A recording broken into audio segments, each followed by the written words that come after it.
Isang buwan na rin ang nakakaraan ng magulantangang tahimik na nayo ng Barangay Managok, Malaybalay City, Bukidnon.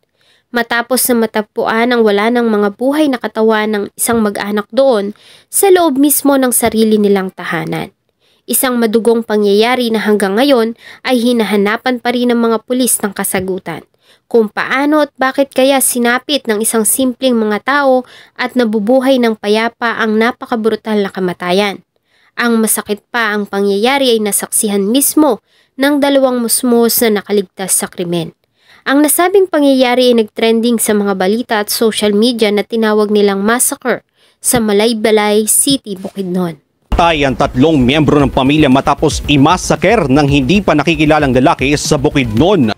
Karumal-dumal ang sinapit ng 3 miyembro ng pamilya na pinatay sa loob mismo ng kanilang bahay sa Malaybalay City sa Bukidnon. Na-recover sa bahay ang isang maso at bakal na tubo na pinaniniwala ang ginamit ng salaring tinutugis pa rin. Maswerte namang nakaligtas at nakingina sa klolo ang 2 anak na parehong menor de edad.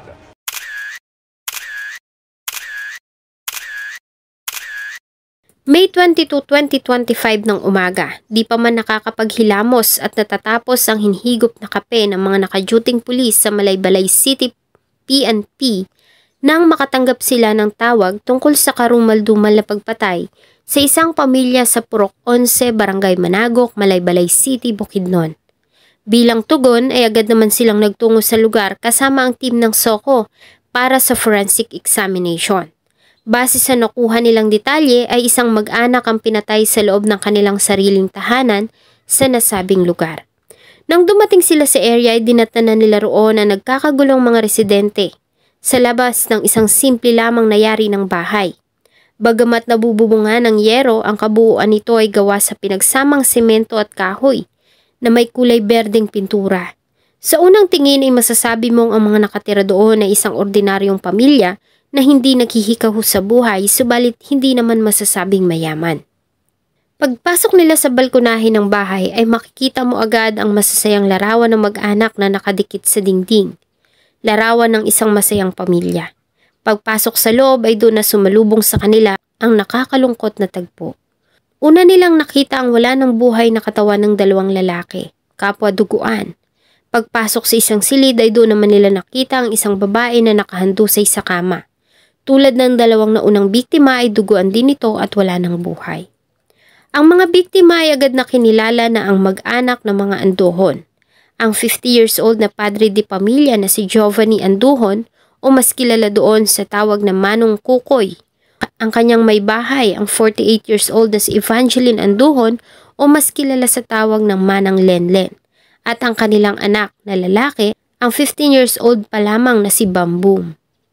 Sa initial investigation na ginawa ng mga pulis ay nalaman nila na may 2 batang babae ang nakaligtas sa krimen at nakasaksi sa pangyayari. Ang 2 ay kapwa-anak din ng mga biktima.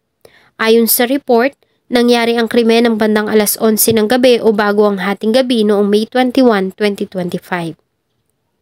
Sa kanilang lugar, pagsapit ng alas 8 ng gabi ay bihira na ang mga tao sa lansangan. Lahat nasa kani-kanila lang mga tahanan. May iilan na gising pa at nanonood ng mga paborito nilang teleserye at pelikula. Subalit karamihan ay naghahanda na sa kanilang pagtulog. Kaya naman pagsapit ng alas 11 ng gabi ay iilan na lamang ang mga bahay na makikita mong may mga nakasindi pang ilaw. Karamihan ay tulog na. Ganon din ang pamilya Anduhon. Maaga silang nagpahinga ng gabing yon. Dati naman ay nakaugalian na umano ng pamilya ang pagsasara ng pintuan. Subalit ng araw na iyon ay iniwan na yung bukas at hindi nakalak dahil sa hindi pa nakakauwi ng bahay ang kanilang panganay na anak. Umalis kasi ito dahil sa may mga inaasikaso, magtatapos na kasi ito ng kolehiyo. Hindi naman iyon ang unang beses na iniwan nilang bukas ang nasabing pintuan. Subalit sino mag-aakala na papasok doon ng isang lalaki na magwawakas ng kanilang buhay. Paglalip ng gabi at pagtahimik ng paligid ay mahimbing nang natutulog ang mag-asawa nang may pumasok na isang lalaki sa kanilang pintuan. Sa paglalarawan ng 2 nakaligtas ay may kalakihan ng katawan nito, may katabaan. Dala nito ang isang maso at tubo na siyang ginamit niyang panghampas sa mga natutulog na biktima. Base sa report ay maaaring una nitong hinampas ang haligi ng tahanan. kaya naman hindi na nito nagawang manlaban. Lahat ng biktima ay nakitaan ng mga malalalang tama sa ulo gamit ang matigas na bagay. Habang nagawa pa namang magising ng ilaw ng tahanan kaya bahagya pa itong nakasigaw, subalit nagawa rin itong patahimikin ng salarin.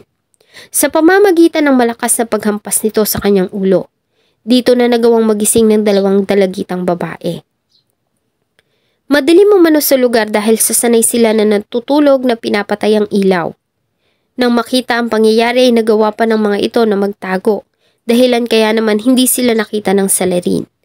Matapos ang ginawang pagpatay sa mga biktima ayon sa mga survivor, ay hindi pa ito umalis na agad sa bahay.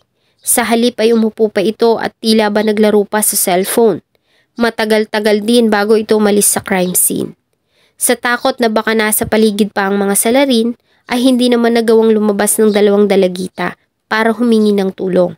Sa halip ay pigil silang umiyak at pilit na tinatago ang kanilang higbi hanggang sa tuluyan ng sumapit ang kinabukasan. Nang makasiguro na ligtas na sila, ay saka sila mabilis na lumabas ng bahay at umiiyak na humingi ng tulong sa mga kapitbahay. The incident, sir, immediately after, before sila makita pa, sir, nakapagtago sila, sir, no? So, morning na sila nag-report sa barangay official at saka morning na po na-inform ang PNP Malaybalay, sir. Base sa ginawang investigasyon ng grupo ng SOCO sa crime scene, ay wala silang nakitang forced entry. Tumutugma naman ito sa salaysay ng mga bata na hindi nakalakang pintuan. Kaya nagawang makapasok ng suspect sa loob ng walang kahirap-hirap. Nakita din nila sa crime scene ang mga duguan pang maso at tubo na siyang ginamit sa pagpatay. Noong una, inakala nila na marahil pagnanakaw ang motibo ng pagpatay, subalit agad din itong isinentabi nang malaman nila na walang nawawalang mahahalagang gamit ang mga biktima gaya ng pera at cellphone. Sa pag-iimbestiga nalaman nila na ang pangunahing kabuhayan ng pamilya ay ang paglalandscaping. Kaya naman maaari umano na may kinalaman dito ang motibo ng krimen. Isa pang motibo na kanilang pinagtuunan ng pansin ay ang pagkakaroon ng alitan sa lupa at isa pang dahilan na hindi na nila ipinabatid sa publiko dahil umano sa isa itong sensitibong usapin. Ang business na ito mag-asawa, sir, is landscaping, sir, no? So, we are looking into it, sir, kung anong mga sir, kung may nakakontrahan ba sila before the sir, said incident, kung may mga previous history ba sila ng mga nakontrahan nila, sir, kung may mga kaalitan ba sila before sa tragic na incident. Ang anggulo kaming tinitingnan, yung una, yung personal grudge, yung sa lupa, away sa lupa at sa business nila. At pangalawa, hindi mo na namin i-disclose on account na masyadong sensitive yung issue in the meantime. Sa tulong pa rin ng 2 dalagita na nakaligtas sa krimen, ay nagawa namang makapag-produce ng PNP ng computerized facial composite ng suspect. Ang nasabing sketch ay agad na inilabas ng mga pulis para madakip agad ang salarin. Kasabay nito ay nagpahayag ang pamahalaang lokal ng Malaybalay City na magbibigay sila ng 50,000 na reward money sa kung sinong makakapagbigay ng impormasyon tungkol sa suspect. Ang 2 dalagita na nakaligtas sa pangyayari ay agad namang isinailalim ng DSWD sa isang counseling, lalo na at ang 2 ay nasa 10 at 8 taong gulang pa lamang. Labis naman ang paghingi ng tawad ng panganay nilang anak sa kanyang mga magulang at kapatid dahil hindi niya nagawang ipagtanggol ang mga ito. Magtatapos na sana ang panganay na anak ng pamilya ng kolehiyo. Excited pa naman ang mag-asawa para sa pag-akyat sa entablado ng kanilang anak para sa kanyang pagtatapos. Lagi itong ipinagmamalaki ng mag-asawa sa mga kakilala. Dahil sa kabila ng kanilang mahirap na buhay sa wakas ay may magtatapos na silang anak. Sa salaysay ng mga kapitbahay ng mga biktima ay mababait ang mag-asawa at wala namang nakakaaway sa kanilang lugar. Ang tanging libangan lamang ng mga ito ay ang pagtatanim ng halaman, lalo na nga si Manang Lenlen o ang ilaw ng tahanan. Mahilig talaga ito sa pagtatanim ng halaman, plantita ika nga. Mahahalata mo naman ito dahil sa napapalibutan ng malalago at magagandang halaman ng paligid ng kanilang bahay. Sa kanilang hanap buhay ay katuwang din nila ang mga anak, lalo na nga ang nawala na si Bamboom. Kahit pa nga lalaki tulad ng kanyang ina ay mahilig din ito sa pagtatanim. Ito at ang mga kapatid ang siyang nagdidilig ng kanilang mga halaman at sumasama din ito sa mga paglalandscape pag walang pasok. Hanggang ngayon ay mailap pa rin sa pamilya ang hustisya at wala pa ring lead ang mga pulis tungkol sa salarin. At umaasa ang mga naulila ng tatlo na darating ang araw at makakamit din nila ang hustisya. Ang pangyayaring ito naman ay nag-iwan ng takot at pangamba sa mga taga Malaybalay City, Bukidnon. Lalo na at maging ang loob mismo ng iyong tahanan ay hindi na pala ligtas sa mga taong halangang kaluluwa.